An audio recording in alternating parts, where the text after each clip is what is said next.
Hello students. So today we will start the chapter Force and Laws of Motion. बच्चे, in the last chapter we studied about motion, right? In this chapter basically we will deal with the cause of motion, right वहाँ पे हमने देखा कि bodies move करती हैं due to motion. यहाँ पे ये देखा जाएगा कि उनमें वो मोशन प्रोड्यूस कैसे होता है. ठीक है, so let's start our topic. I have considered a block. This is a block, right. A boy is standing over here, right. वो क्या कर रहा है बच्चा? He is trying to push this block in right side, right. Boy is trying to push this block along right side. And here in another case this is again a block, and now the boy standing on this side is trying to pull the block towards his own side. ठीक है, बच्चा कोशिश कर रहा है उसको अपनी तरफ खींचने की. ठीक है, तो ब्लॉक क्या हो गया? Block will move, and here boy अगर उसको धक्का लगाएगा तो ब्लॉक उसका राइट साइड पे शिफ्ट हो जाएगा, राइट साइड पे मूव हो जाएगा अगर वो सफिशिएंट उसको पुश प्रोवाइड करेगा. ठीक है, तो ये ब्लॉक मूव हुआ क्यों? मतलब ये हो गया कि ब्लॉक मूव कर गया, मतलब ब्लॉक मोशन में आ गया. ठीक है, इस पुश या पुल से. ठीक है, इसका मतलब क्या हुआ कि ये जो इसमें मोशन प्रोड्यूस हुआ है ब्लॉक में, that is basically due to push और अ पुल.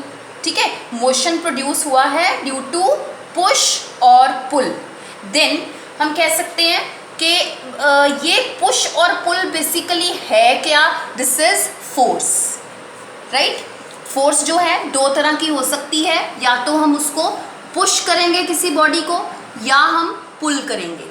ठीक है, तो यहाँ पे दोनों केसेस में क्या हुआ? बॉडी मूव हुई है. Why? Due to again push और पुल, एंड पुश और pull is what? That is force.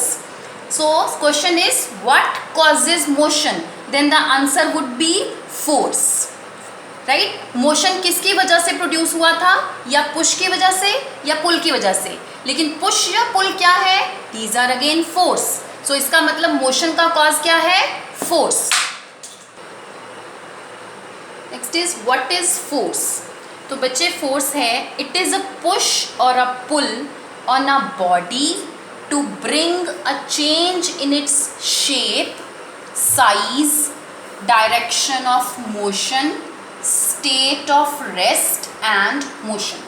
तो बेसिकली बच्चे इसका मतलब है कि फोर्स क्या चीज़ है? फोर्स एक ऐसी पुश या पुल है जिसको आप अप्लाई करके किसी बॉडी की शेप चेंज कर सकते हो. फॉर एग्जाम्पल मैं कहूँ, अगर आपके पास कोई बैलून है, ठीक है, आप बैलून को ऊपर से और नीचे से प्रेस कर दो, ठीक है, तो उसकी शेप चेंज हो गई. ठीक है, आपने फोर्स लगाया और शेप उसकी चेंज हो गई. ठीक है, और अगर आप इसके साइज की भी बात करें, इसका साइज भी मतलब चेंज हो गया है. ठीक है जी. Next is direction of motion. Direction of motion means मान लीजिए आपकी बॉडी इस तरफ जा रही है, right. Body is moving in this direction. Now आपने फोर्स लगाया कि आपकी बॉडी इस तरह से फोर्स लगाया कि आपकी बॉडी इस तरफ मूव कर जाए. ठीक है, you have applied so much force that is the direction of body is now in this direction. अब क्या हुआ? Direction has been changed. क्यों चेंज हुई? By the application of force. ठीक है, तो इस तरह से डायरेक्शन भी चेंज हो सकती है फोर्स अप्लाई करने पर. Next, state of rest. State of rest का मतलब है, मान लीजिए अगर आपकी कार जो है वो रेस्ट पे है.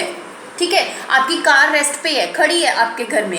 अगर आपको उसको स्टार्ट करना है, आप क्या करते हो? उसको स्टार्ट करने के लिए, ठीक है, आप एक्सेलरेटर प्रेस करते हो. उसका मतलब क्या कर रहे हो? एक्सेलरेटर प्रेस करने के लिए भी आपका जोर लग रहा है. मतलब क्या है? आप फोर्स लगा रहे हो. क्यों? क्योंकि आपको गाड़ी को स्टार्ट करना है. ठीक है, so you want to change the state of rest. ठीक है, इसकी रेस्ट वाली जो स्टेट है उसको चेंज करना चाहते हो. आप चाहते हो कि वो मोशन में आए. ठीक है, इसलिए आपने क्या किया? फोर्स को अप्लाई किया. मतलब अगर रेस्ट वाली चीज़ को आपने मोशन में लेके आना है तो आपको फोर्स अप्लाई करना पड़ेगा. ठीक है, फिर चाहे वो आपका साइकिल है, कार है, स्कूटर है, कोई मशीन है, व्हाटएवर इज इट. ठीक है. नेक्स्ट, अगर मान लीजिए आपकी कार अब मूव कर रही है, ठीक है, आपकी कार मूव करती जा रही है, अब आपने क्या करना है, आपने इस गाड़ी को रोकना है, ठीक है।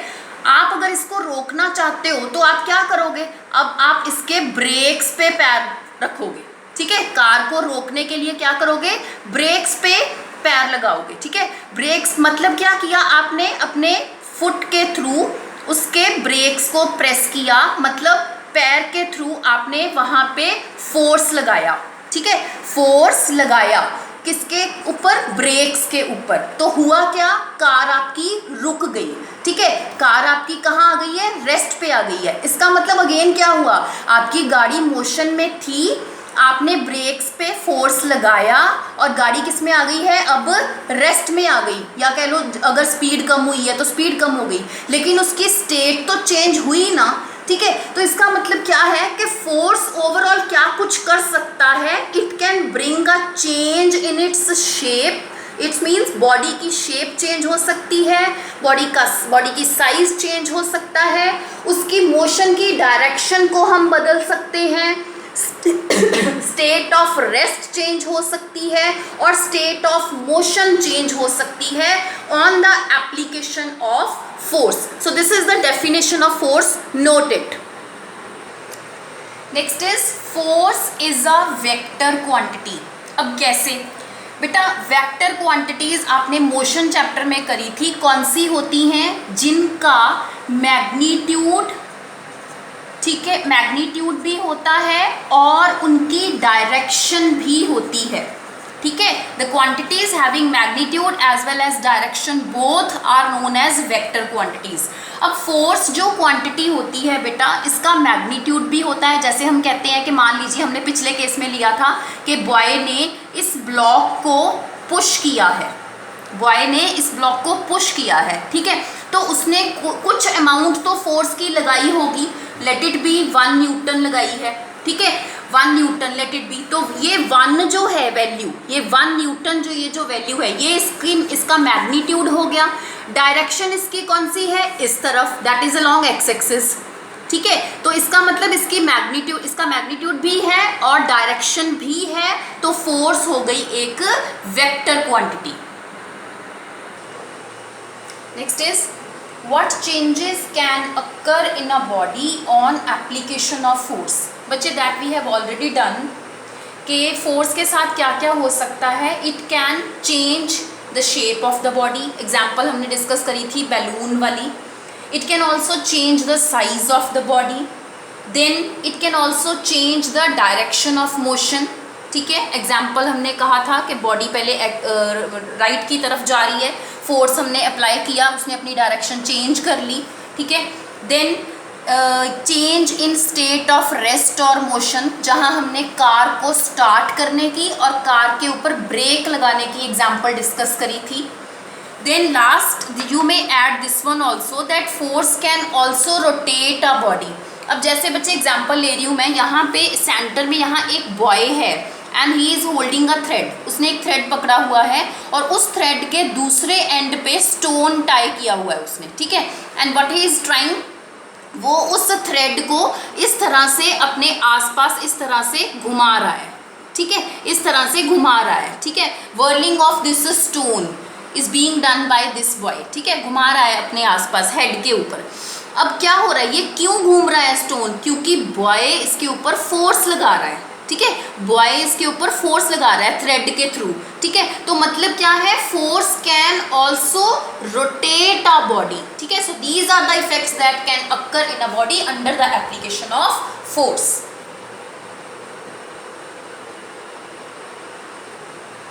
Next is balanced force. तो बच्चे, when number of forces acting on a body produce zero acceleration, ठीक है।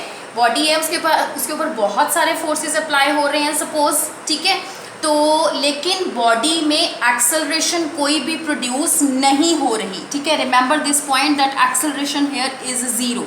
एक्सेलरेशन के बारे में आपने पिछले चैप्टर में डिटेल में पढ़ा है, ठीक है। So acceleration is zero. इस केस में क्या होगा, ये जो फोर्स नेट मतलब उसके ऊपर एक्ट कर रहा है, that is said to be balanced force, क्योंकि उसमें कोई भी एक्सेलरेशन प्रोड्यूस नहीं कर रहा वो। आप इसको सिंपल वर्ड्स में ये भी कह सकते हैं कि resultant force on the body is zero, ठीक है। जब रिजल्टेंट फोर्स किसी बॉडी के ऊपर ज़ीरो होता है, इसका मतलब बैलेंस्ड फोर्स वहाँ पे एक्ट कर रहे हैं, ठीक है। मैं आपको एक एग्जांपल देती हूँ। यहाँ पे मान लीजिए एक ब्लॉक है, ठीक है। एक बॉय इधर खड़ा है और एक इस तरफ, ठीक है। ये वाला जो बॉय है इस ब्लॉक को अपनी तरफ पुल कर रहा है बाय द फोर्स 2 न्यूटन, ठीक है। 2 न्यूटन से अपनी तरफ खींच रहा है। और ये वाला जो फोर्स है, ये ब्लॉक जो है रेस्ट पे पड़ा है इनिशियली, ठीक है। और ये वाला जो है ये इसको अपनी तरफ खींच रहा है by the same force 2 Newton, ठीक है। ये बच्चा जो मैं कैपिटल N डाल रही हूँ, कैपिटल N का मतलब होता है न्यूटन। न्यूटन बच्चे ये फोर्स का SI यूनिट होता है, ठीक है। SI यूनिट ऑफ फोर्स, इसके बारे में हम आगे डिटेल में पढ़ेंगे। अभी आप इतना सीख लीजिए कि N कैपिटल सिंबल है न्यूटन का, SI यूनिट ऑफ फोर्स होता है ये, ठीक है जी। एंड अब ये भी इधर से भी 2 न्यूटन फोर्स खींच रहा है और ये भी इधर से भी पुल है 2 न्यूटन फोर्स की, मतलब सेम फोर्स लग रहा है इसके ऊपर। तो सोचिए होगा क्या, ये बॉडी जो है ये मूव ही नहीं करेगी, क्योंकि सेम फोर्स से उधर खींचा जा रहा है, सेम फोर्स से इधर खींचा जा रहा है। इसमें नेट मूवमेंट होगी नहीं, नेट मोशन इस ब्लॉक का होगा ही नहीं। तो इसका मतलब ये वाली एग्जाम्पल कौन सी है, this is the example of balanced force, के दोनों तरफ से इक्वल एंड ऑपोजिट फोर्सेस आपके एक्ट कर रहे हैं। आप इसकी डेफिनेशन ऐसे भी लिख सकते हैं कि when equal and opposite forces act on a body, ठीक है। when equal and opposite forces act on a body, then resultant force is zero, ठीक है। इक्वल एंड ऑपोजिट एक्ट कर रहे हैं, रिजल्टेंट फोर्स क्या हो गया, जीरो। इसी को क्या कहा जाता है, balanced force, okay. Unbalanced force, this is just opposite to that of the balanced force. बच्चे बैलेंस में हमने देखा था कि सिस्टम की जो एक्सेलरेशन थी वो ज़ीरो थी, चाहे हम उसके ऊपर फोर्स अप्लाई भी कर दें बट उसकी एक्सेलरेशन ज़ीरो थी। यहाँ पे क्या है, when number of forces acting on a body produce acceleration, वहाँ पे थी ज़ीरो एक्सेलरेशन, यहाँ पे एक्सेलरेशन होती है, मतलब इट इज़ नॉन ज़ीरो, ठीक है। This is the difference between these two. और in simple words you can say resultant force on the body is not zero. वहाँ पे क्या होता था, रिजल्टेंट फोर्स ज़ीरो होता था, यहाँ पे नॉट ज़ीरो है। Now let's understand it by an example. ये एग्जाम्पल हमने लास्ट टाइम बैलेंस में ऐसी करी थी, जहाँ पे बॉडी को दोनों तरफ से 2 न्यूटन से पुल किया जा रहा था। सपोज मैं क्या करती हूँ कि यहाँ पे I take 2 newton and on this side I take 5 newton, ठीक है।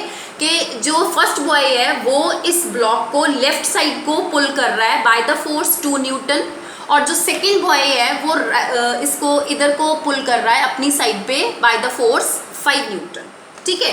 तो अब हम देख रहे हैं दोनों तरफ जो फोर्स है वो इक्वल नहीं है लेकिन ऑपोजिट है, ठीक है। ऑपोजिट तो है क्योंकि एक लेफ्ट को है एक राइट को है, इक्वल नहीं है, ठीक है। तो इस केस में बच्चे क्या होगा, आपका नेट फोर्स, याद रखिए आपका नेट फोर्स हमेशा किधर को जाता है, जिधर ज्यादा वाला फोर्स होता है, मींस दिस वन, ठीक है। नेट फोर्स का मतलब होता है जिसको आप बोलते हो रिजल्टेंट फोर्स, एक ही बात होती है इसकी, नेट फोर्स और रिजल्टेंट। नेट का मतलब सारे फोर्सेस का जो इफेक्ट है, F1 plus F2 plus F3 जितने भी उसके ऊपर फोर्स लग रहे हैं, इस फोर्स को बोला जाता है नेट फोर्स, जो सभी फोर्सेस का इफेक्ट होता है, ठीक है। जो नेट फोर्स इस एग्जाम्पल में आएगा, क्योंकि मैंने कहा उसकी डायरेक्शन क्या होगी, जिधर को ज्यादा मैग्नीट्यूड वाला फोर्स पड़ा है, और ज्यादा कौन सा है, ये वाला 5 न्यूटन वाला, यानी कि नेट फोर्स होगा इसका अलोंग राइट साइड। ठीक है, नेट फोर्स की डायरेक्शन होगी इधर। अब आप मेंशन कर सकते हैं दैट इसकी डायरेक्शन राइट की तरफ होगी। दूसरी बात, अब उसका मैग्नीट्यूड कितना होगा, क्योंकि 5 न्यूटन इधर लग रहा है, 2 इसके ऑपोजिट लग रहा है, तो नेट फोर्स इसका कितना लगेगा, that is 5 minus 2, that is 3 Newton along right side. ठीक है, तो ये बच्चे जो एग्जाम्पल है, this is the example of unbalanced force, क्योंकि दोनों तरफ ऑपोजिट फोर्सेस तो लग रहे थे लेकिन वो अनइक्वल थे, इसलिए रिजल्टेंट फोर्स उनके ऊपर 0 नहीं हुआ। राइट